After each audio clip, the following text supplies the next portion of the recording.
આપણે છોકરાઓ માટે કે ગમે તે માટે બેંક બેલેન્સ જમા કરીએ, પૈસા જમા કરીએ, પણ શું ખાક પૈસા કરવાના પર્યાવરણ જે ભાગનું આપણે વાપરી નાખીશું. કાલ ઉઠીને આવી ક્લાઇમેટ ચેન્જની પરિસ્થિતિથી પીડાશે.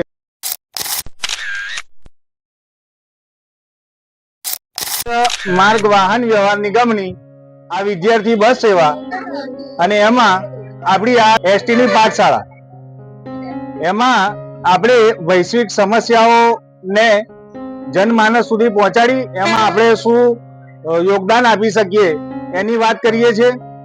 એમાં આપણે સામાજિક મુદ્દાઓ પર વાત કરીએ છીએ, સામાજિક સમસ્યાઓ પર વાત કરીએ છીએ અને એમાં શું યોગદાન આપી શકીએ એના નિરાકરણ લાવવામાં એની વાત કરીએ છીએ. ગઈ પાઠશાળામાં કયો વિષય લીધો હતો? પાણી પર વાત કરી હતી ને, પાણી બચાવો વિશે વાત કરી હતી. હતા તમે એમાં? તમે હતા ને? હા. પછી એની પહેલા આપણે વાત કરી હતી જીવ દયા પર, આ પશુઓ પર દયા કરો. બરાબર. આજનો વિષય છે આપણે ક્લાઇમેટ ચેન્જ. બરાબર. ક્લાઇમેટ ચેન્જ એટલે શું, ખ્યાલ છે કોઈને? આપણે જે આપણો જીવન માટે જે શ્વાસ લેવા માટે જે આબોહવાનો ઉપયોગ કરીએ છીએ, એ આબોહવા છેલ્લા 30-40 વર્ષની જે આબોહવા હોય, દાખલા તરીકે તમારે કયું, તારું કયું ગામ છે બધા? હે? વડાલાની જે 30-40 વર્ષની જે આબોહવા હોય, એ આબોહવામાં પરિવર્તન આવે. બરાબર. એને ક્લાઇમેટ ચેન્જ કહેવાય. ગુજરાતીમાં એને આબોહવા પરિવર્તન કહેવાય, હિન્દીમાં એને જલવાયુ પરિવર્તન કહેવાય. હવે આ જે આબોહવા છે એ છેલ્લા કેટલાક સમયથી આખા વિશ્વમાં આફત બનીને વરસી રહી છે. શું બનીને? જોરથી બોલો જરા. શું બનીને? બરાબર. તમે અત્યારે સમાચાર સાંભળ્યા ને કે શ્રીલંકામાં બહુ ભારે પૂર આવ્યું. ત્યાં આગળ ત્યાં આપણી આર્મી ત્યાં બચાવવા ગઈ. એ લોકોને એરલિફ્ટ કરે છે, ચેતક હેલિકોપ્ટર છે આપણું આર્મીમાં, એનાથી. પછી ઇન્ડોનેશિયામાં પણ બહુ મોટા પ્રમાણમાં પૂર આવ્યું.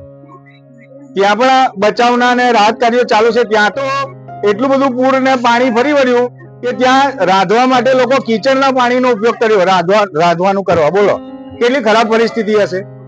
અને એમાં આપણે બાકાત નહીં છે. આપણે બાકાત હમણાં શું કમોસમી વરસાદ થયો તો એમાં કેટલું બધું નુકસાન થયું આપણને. આપણે બધા ખેતી વાળા છીએ ને, બધા ખેતીઓ છે આપણે ગામડાના માણસો, એટલે ખૂબ મોટા પ્રમાણમાં આ ક્લાઇમેટ ચેન્જની પરિસ્થિતિ આખા વિશ્વને અત્યારે બાનમાં લીધી છે. અલગ અલગ દેશોમાંથી અત્યારે સમાચાર આવી રહ્યા છે. કોઈ દેશમાં દુષ્કાળ છે. ઈરાનની વાત કરી હતી મેં ગઈ પાઠશાળામાં. ઈરાનમાં હાલ એવી પરિસ્થિતિ છે કે ત્યાં ઈરાનનો અડધો વિસ્તાર જે છે ને એમાં દુષ્કાળ છે. લોકો પાણીના ટીપા ટીપા માટે તરસી રહ્યા છે. ત્યાં લોકો છે ને પાણી કરતા આ ખનિજ તેલનું ઉત્પાદન વધારે કરે છે. પણ આ ક્લાઇમેટ ચેન્જની પરિસ્થિતિને કારણે ત્યાં દુષ્કાળની પરિસ્થિતિ છે. આ ખનિજ તેલ પીવાશે એમનાથી? નહીં પીવાય ને. 2002ની સાલથી ત્યાં પાણીનું જળસ્તર ધીરે ધીરે ઘટતું ગયું ઈરાનમાં. બરાબર. પણ ત્યાંની પબ્લિક કે સરકારે કોઈ જાગૃત ના થયા. ધીરે ધીરે ભૂગર્ભ જળ ઓછું થતું ગયું. આપણે ત્યાં તો નર્મદાનું પાણી આપણે કચ્છમાં પહોંચાડ્યું, સૌરાષ્ટ્રમાં પહોંચાડ્યું. એવું આપણું આગોતરું આયોજન છે. ત્યાં કોઈએ કર્યું નહીં. એટલે અત્યારે ત્યાંની પબ્લિકને એટલી બધી હાડમારી ભોગવવી પડે છે ઈરાનમાં કે ના પૂછો વાત.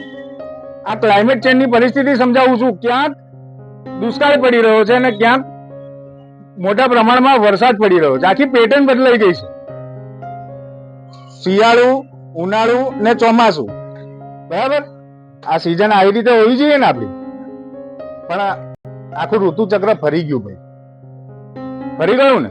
ગમે ત્યારે વરસાદ આવી જાય. અત્યારે આપણે વડા લઈ ના પહોંચીએ ને પેલા વરસાદ પડી જાય. જો આ ક્લાઇમેટ ચેન્જની પરિસ્થિતિ આવી ઊભી થઈ છે, કેમ થઈ છે એના જવાબદાર આપણે જ છીએ, બીજું કોઈ નહીં. કારણ કહું હું તને. એનું કારણ સમજાવતા પહેલા હું તમને જાનવરની વાત કહી દઉં. હું કહું છું કારણ શું છે કે ક્લાઇમેટ ચેન્જની પરિસ્થિતિથી આપણે એકલા જ અસરગ્રસ્ત નથી. આપણાથી વધારે આ પશુ પક્ષીઓ આ ક્લાઇમેટ ચેન્જના કારણે મૃત્યુ પામી રહ્યા છે. છેલ્લા 30 વર્ષમાં 7 લાખ લોકોનું મૃત્યુ ક્લાઇમેટ ચેન્જના કારણે થયું છે. માનવ જાતની વાત કરું છું. તો કલ્પના કરો 7 લાખનું મૃત્યુ આપણા માનવ જાતનું થયું તો પ્રાણીઓનું કેટલું થયું હશે? એ તો હિજરતમાં ના સમજે. આપણે સમજો કે અહીં બહુ ગરમી લાગે છે તો આપણે મામાના ઘેરે જતા રહીએ. હિજરત એટલે ખબર પડે ને, સ્થળાંતર કહેવાય. એક જગ્યાએથી બીજી જગ્યાએ જઈએ ને હિજરત કહેવાય. પ્રાણીઓ આવું સમજી શકે આવું કે ભાઈ મને ગરમી લાગે છે હું મારા મામાના ઘેર જઉં? પ્રાણીઓ તો અક્કલ જ ના હોય ને. તો ક્લાઇમેટ ચેન્જ આપણા કારણે થયું છે.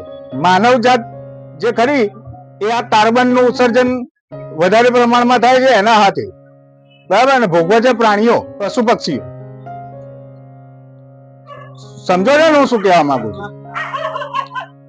અને પ્રાણીઓ માટે આપણે પાછળ છીએ, બાકી જ્યાં કરનારા છે પ્રાણીઓ માટે એ બહુ બહુ બહુ મસ્ત કામ કરી રહ્યા છે.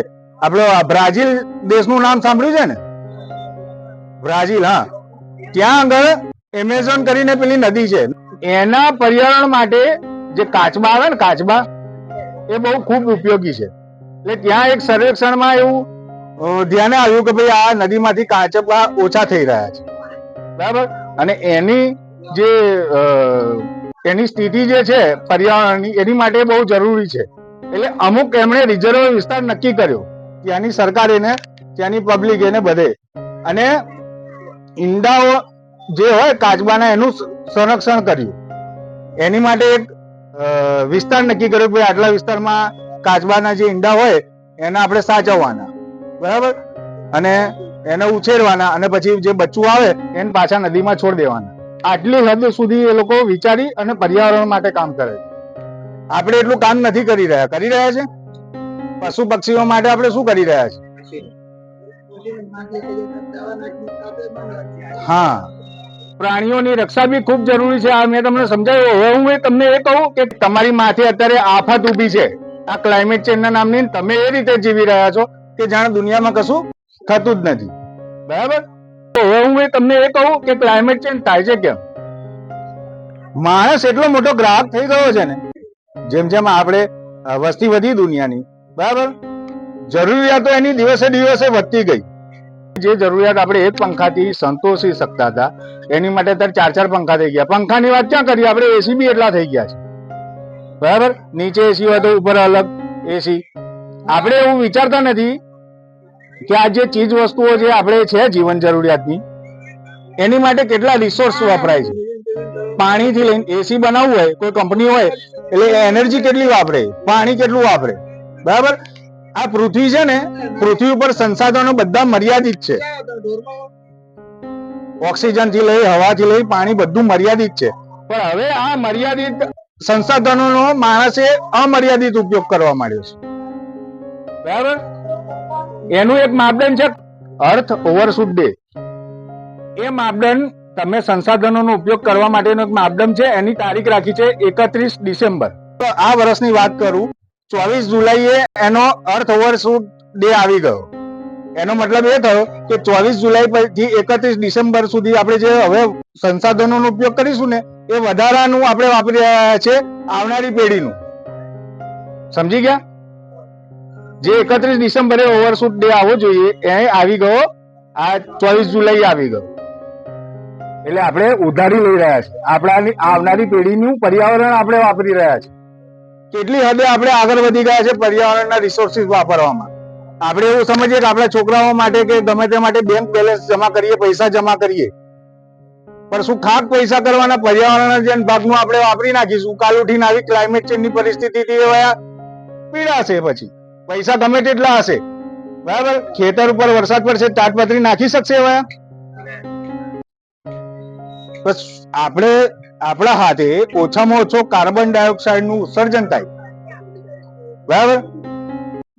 અને મિથેન જેવા વાયુઓ, કાર્બન ડાયોક્સાઇડ જેવા વાયુઓ, પછી આ એસી ફ્રીજમાંથી ફ્લોરિનેટેડ ગેસ નીકળે, એ બી ગ્રીન હાઉસ ગેસમાં વધારો કરે. એટલે આ બધા જે પર્યાવરણ માટે ઘાતક જે વાયુઓ છે એ ઓછામાં ઓછા પૃથ્વીના વાતાવરણમાં ભળે અને પૃથ્વીનું વાતાવરણ શુદ્ધ રહે એવા પ્રયાસો આપણે કરવાના છે. દુનિયાભરના જે જંગલો છે, જે વૃક્ષો છે, અત્યારે બહુ મોટા પ્રમાણમાં દબાણ ઝીલી રહ્યા છે.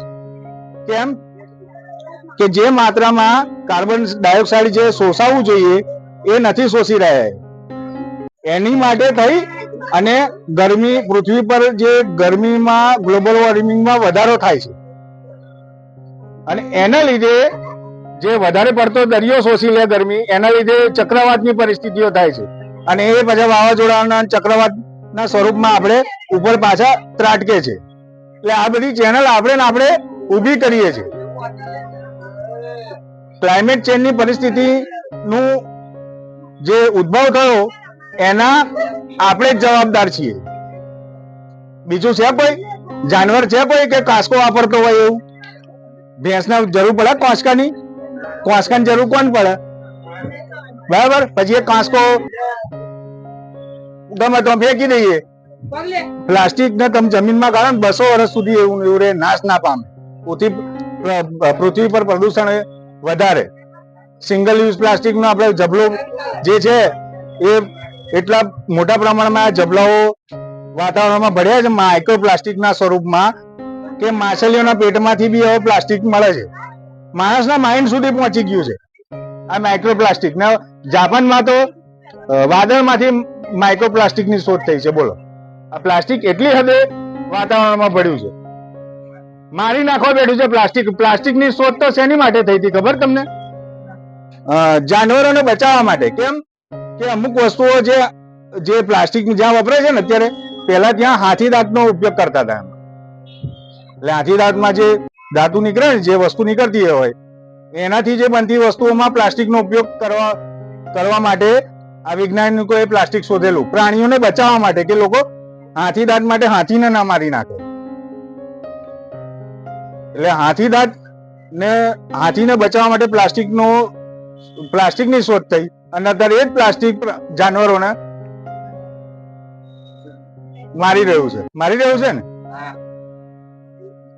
એટલે આ ક્લાઇમેટ ચેન્જની જે પરિસ્થિતિ છે ને એ દિવસે દિવસે વિકરાળ થતી જાય છે અને બહુ જ જાગૃત જવાની જરૂર છે.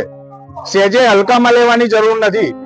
હીટ વેવ થી બી હજારો માણસો મરી રહ્યા છે. કંડક્ટર આયા કહેજે અંદર જ છું એવું. હા, પાછળ સ્ટેરિંગ પર જોશે નહીં તો અહીં હોજ પડી જશે. આપણે હું તો બોલતો જ રહીશ. શું હતું આપણે છેલ્લે શું બોલતો હતું? હા, હીટ વેવ થી આ ક્લાઇમેટ ચેન્જમાં વરસાદથી આખા 30 વર્ષમાં 7 લાખ લોકો મરી ગયા, મૃત્યુ પામ્યા 7 લાખ લોકો. અને 80,000 તો આપણે ઇન્ડિયામાં છે, 80,000 નો આંકડો. અને 40 લાખ કરોડ રૂપિયાનું નુકસાન થયું. આ તો કોઈ આખા વિભાગનું બજેટ હશે. સમજી લો, બજેટ સમજ પડે છે ને? કોઈ શિક્ષણ વિભાગ હોય, કોઈ કૃષિ વિભાગ હોય, બરાબર, આખા વિભાગનું આખું બજેટ હશે મારા અંદાજે. એટલે આટલા મોટા પ્રમાણમાં આફત વરસી રહી છે પણ આપણે જાગૃત જ નહીં થયા. આ માવઠું થયું, ખેડૂતો બિચારા નવરા થઈ ગયા. એની પહેલા ચોમાસામાં ક્લાઇમેટ ચેન્જ નો વરસાદ અને સામાન્ય સંજોગોમાં પડતો વરસાદ, આ બેવનો તફાવત જોયો ને આપણે. સામાન્ય સંજોગોમાં કેટલો વરસાદ પડે? 4 ઇંચ 5 ઇંચ એટલો વરસાદ પડે કે માફક આવે બધાની. માણસ જનજીવન અસ્ત વ્યસ્ત ના થાય. આ તો જનજીવન ઠપ થઈ જાય ને એટલો વરસાદ પડ્યો. એક જ જગ્યાએ 12 ઇંચ 15 ઇંચ વરસાદ. બોલો, અહીંથી નીકળાતું નતું, અહીં પાણી ભરાઈ ગયેલું. એટલે ક્લાઇમેટ ચેન્જ એ ભયાનક સ્વરૂપ ધારણ કર્યું છે. આપણે બહુ જાગૃત થવાની જરૂર છે. બીજું કે આ મિથેન ને કાર્બન જેવો વાયુઓએ આપણા વાતાવરણમાં એક ચાદર જેવું બનાવી દીધું છે. એટલે ગરમી જે સૂર્યના કિરણો પાછા જે જવા જોઈએ એ નથી જઈ રહ્યા. પૃથ્વી પર વધારે રહે છે એટલે વધારે પૃથ્વી ગરમ થાય છે, ગ્લોબલ વોર્મિંગ થાય છે અને એના લીધે થાય છે ક્લાઇમેટ ચેન્જ. બરાબર ને? સમજી ગયા ક્લાઇમેટ ચેન્જ એટલે શું? બરાબર. કાર્બન નું ઉત્સર્જન આપણા હાથે વધારે થઈ રહ્યું છે. ઉદ્યોગોને તો એ પછીની વસ્તુ છે, પણ આપણે જ આના જિમ્મેદાર છીએ. સુધારવું આપણે જ પડશે. વધારેમાં વધારે વૃક્ષો વાવવા પડશે ને. વૃક્ષ તૈયાર થઈ ગયું એનું જતન તો કરવા ને. અને વૃક્ષોનું પ્રમાણ ખૂબ ઓછું છે. જેટલા વૃક્ષો સાચવીશું ને એટલું જ આપણું ભવિષ્ય વધારે સુધરશે. નહીં તો આપણને બહુ મોટા પ્રમાણમાં મુશ્કેલીમાં મુકાવાનો વારો આવી શકે છે. બરાબર. હવે આજનો પાઠશાળા આપણે પૂરી કરીએ.